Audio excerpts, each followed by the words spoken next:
Welcome to this lesson all about how we're going to write a descriptive piece of writing. Today we're aiming to think about how we're going to plan and structure our piece of writing so that you can understand the best way possible to piece it together, and also think about the most effective way of planning. We're going to be identifying the language techniques that we've covered in our previous lessons and think how can we use these within our piece of writing to get the best effect possible just from our language. Finally, we're going to think about how we're going to use the success criteria given by the SQA and how we can apply that to create the best piece of writing possible. So, the National 5 Folio. What does this mean? Well, the folio makes up 30% of your overall grade in English, and it's two pieces of work that you have to plan and create before it gets sent away to the SQA who will mark it. I will be able to give you lots of feedback in terms of a discussion or possibly some written feedback, but we only have the opportunity to do that once, each piece of work. Now, each piece of work is 15% of your total grade, and that's marked out 15. One of those pieces is broadly creative, so an imaginative piece, a descriptive piece, or a personal reflective piece can be used for that. And the other one is a broadly discursive piece of writing. And what that means in later months, we're going to be looking at creating either a report, a persuasive piece of writing, or even a discursive piece of writing. Now, the SQA, they will receive your folio in about the end of March, and it has to be there completed, ready to be sent away so that they can start marking it. It's done on computer, and it gets checked over to make sure that you have not taken that from anywhere else, so you're not cheating, and we call that plagiarism. So because it's marked on a computer, the SQA can check for that very quickly and easily, and it's really important that you make sure that the work that you're producing is entirely your own. Now, at least one marker from the SQA will look at it. Usually a piece will be looked at a minimum of 2 markers just to make sure that the correct mark is given. And that score out of 30 is put onto your overall English grade. So the rest of the exam bits and pieces all add up to 100. And so it's really easy. If you know that you are producing the best folio work possible and it's getting, say, 14 or 15 out of 15, and you've got that for both pieces, you can already have about 25 to 30% of your overall exam grade ready to go even before you've sat the exam. So the more effort and time that you put into your folio, the better it is for you. So what are the SQA looking for?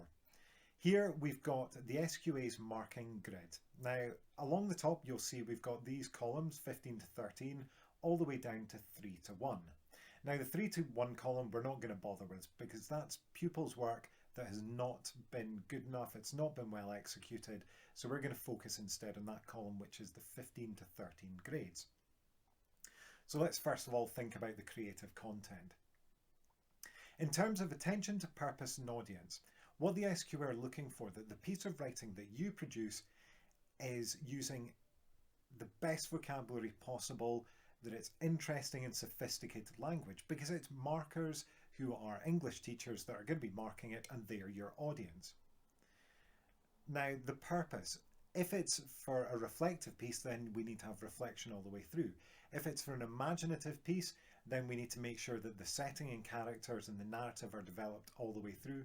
And if it's for a descriptive piece, we need to make sure that we've got lots of descriptive language and different techniques used throughout.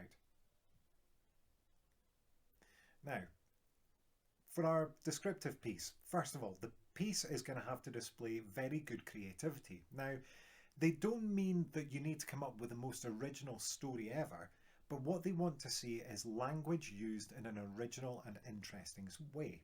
So we're not wanting cliched similes as cold as ice, something like that. It's been used time and time again. We want to come up with something better and something more interesting. They're going to want to see the feelings and reactions of the characters being expressed as much as possible, and that's through what they're saying, what they're thinking, and the word choice of their movements and their appearance.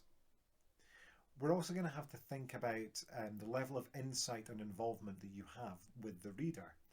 you're going to have to be making sure that your piece of writing is really going to engage them and they can understand and follow it as clearly as possible.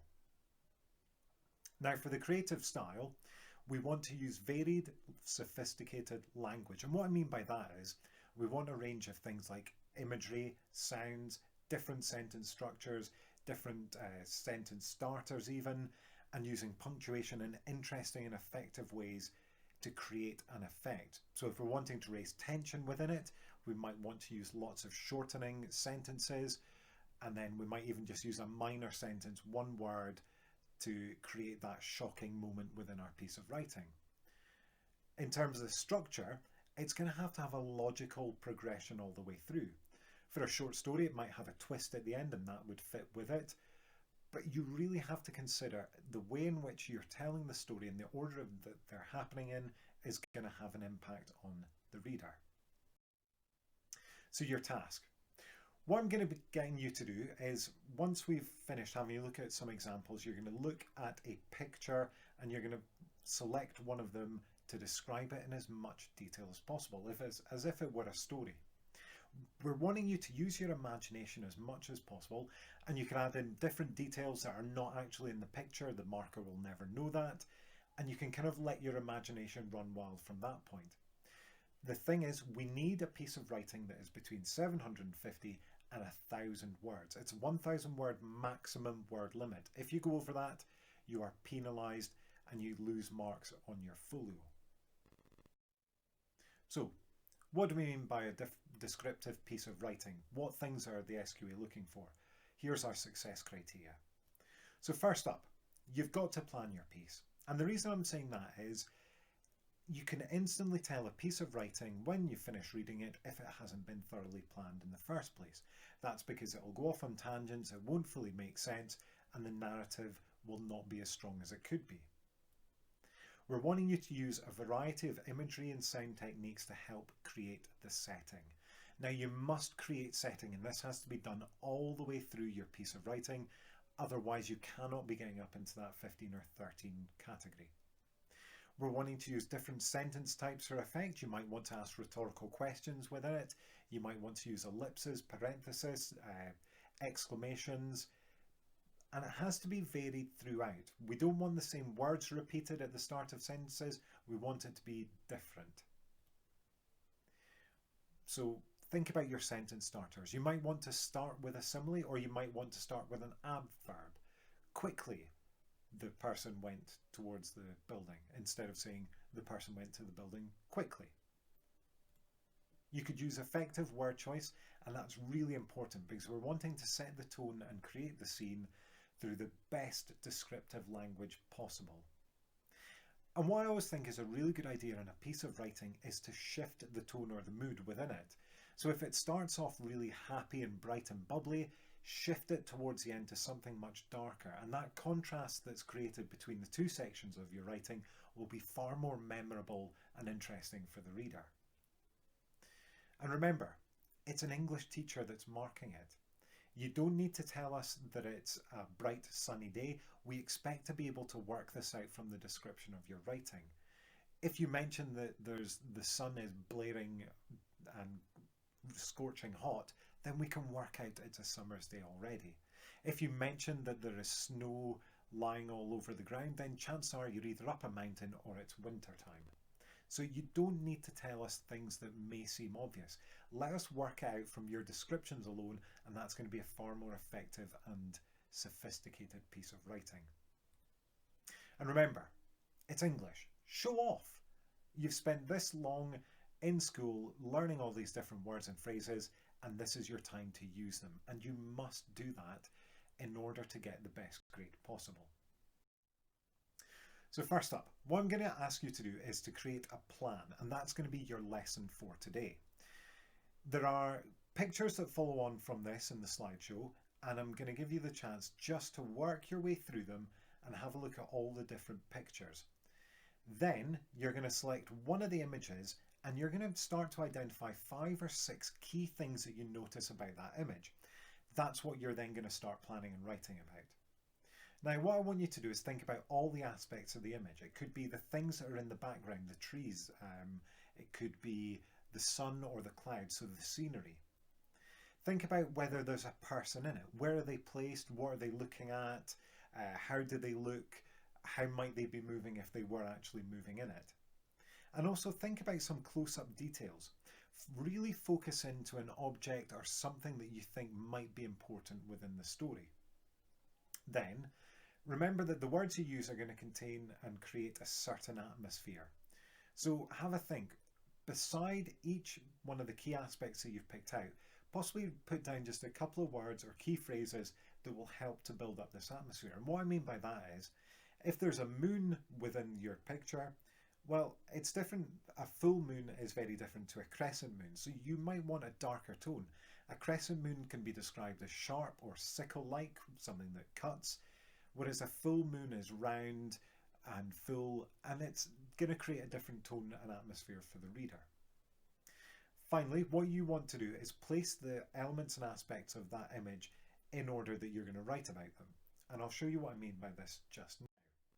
So what I've done is, I have taken an image from the internet by an amazing artist called Eric Stollenher, and he created Tales from the Loop, which is currently just out on Amazon. But before he did that, he produced 2 or 3 books called Tales from the Loop and Tales from the Flood. Now, within them, it uses this idea that mankind has created a machine that suddenly allows interdimensional beings to travel to Earth, and time travel is possible. And then the effects of it don't just happen in the big inner cities, they're happening out in the less urban areas, in the countryside, and how people would react to it. So you get this contrast between sort of old-fashioned country living with sort of hyper futuristic beings that are suddenly present. Now what you can see is, round the image, I've labelled different numbers because I'm going to start at number 1 and work my way round through number 7, and then you'll notice that 1 and 8 are on the same thing. I'll explain more in just a second. So to begin with, I thought if we focus on the things in the background, the trees, I'm wanting to discuss how they're swaying in a strengthening breeze, and I was thinking about the time of year, so I've gone for a northerly wind, saying it's going to be colder, maybe the advent of winter happening, before moving on to think about the house. And I've chosen the word dilapidated, meaning run down, and it's not terribly well looked after. You can see that there's moss growing on the slates, and the white paint is kind of flaking and peeling, and those are things I'm going to want to describe in it. Then, as it follows round, I'm going to talk about the flowers and the weeds and the fence that's all broken down, before focusing in on the person. Now, if you look closely, you'll notice that he's wearing a holster that crisscrosses over his back. These are details that I can pick out. I can't see his face, but there's possibly going to be fear, possibly anger, or possibly he's going to be concentrating, because if you notice, he's holding a gun.